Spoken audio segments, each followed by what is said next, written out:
Halo, selamat pagi. Saat ini Anda menyaksikan Berita Banten bersama saya Rusdi Maulana. Sejumlah informasi aktual dan menarik akan kami hadirkan untuk Anda. Dan berikut 3 berita utama pagi hari ini. Puluhan dus susu digasak maling.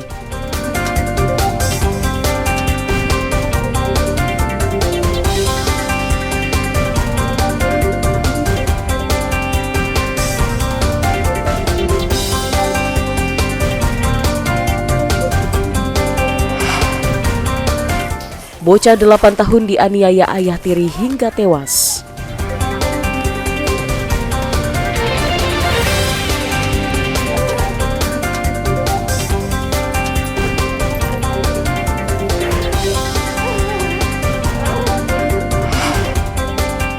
Tak terawat, pemandian air panas Citando ditinggalkan pengunjung.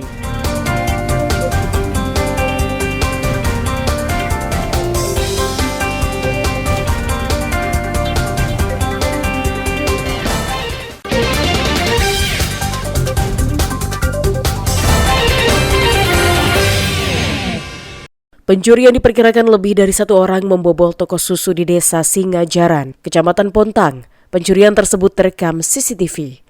Pelaku mengambil puluhan dus susu bayi dan pampers. Selain itu, pelaku mengambil ponsel dan uang yang berada di laci. Pemilik toko baru mengetahui pagi harinya saat akan membuka toko, barang-barang sudah berantakan. Setelah dicek melalui kamera pengawas, pemilik toko kaget. Pencuri mengambil barang dagangannya pukul 3 dini hari. Akibat kejadian tersebut, korban mengalami kerugian hingga ratusan juta rupiah. Saya berangkat ke toko, begitu nyampe ke toko, pintu toko itu udah terbuka sedikit. Itu tertutup rapat tadinya tertutup rapat dengan gembok, terus dengan kunci dalamnya itu sudah terbongkar. Pas begitu saya masuk, itu barang udah habis semua, diambil 3 orang pelaku.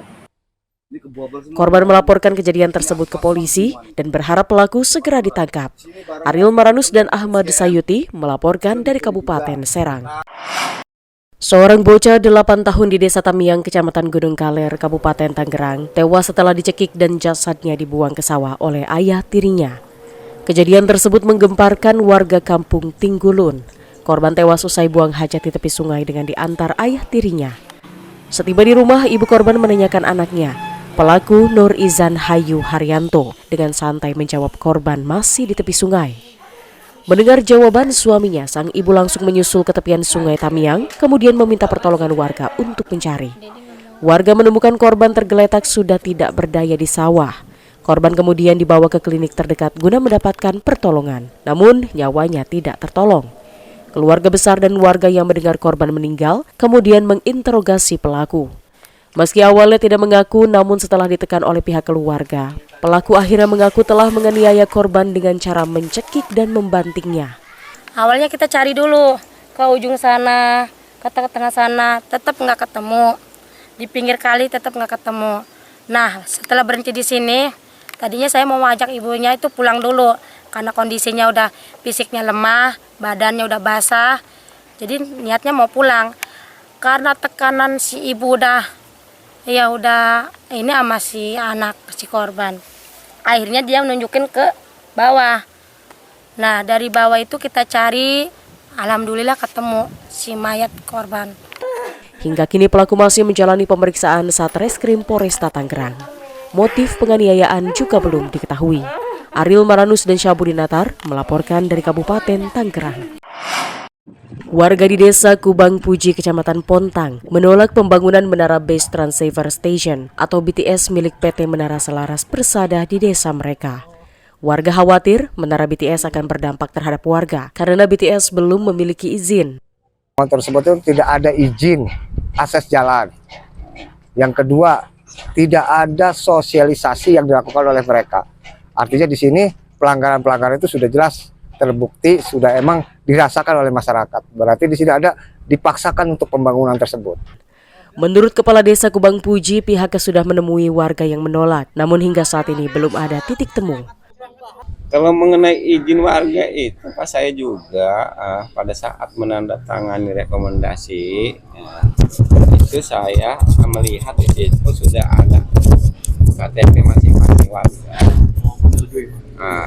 Saya tidak tahu apa menyetujui atau tidaknya, tapi mereka sudah ada data kelampir kwitansi. Sebelum pembangunan, perusahaan sudah mengkaji rencana pembangunan menara dan sudah diserahkan ke pihak desa. Ariel Maranus dan Ahmad Sayuti melaporkan dari Kabupaten Serang. Puluhan pasangan suami istri lanjut usia mengikuti sidang isbat nikah di aula kantor Kecamatan Jawilan. Meski sudah puluhan tahun menikah, namun mereka antusias mengikuti kegiatan ini.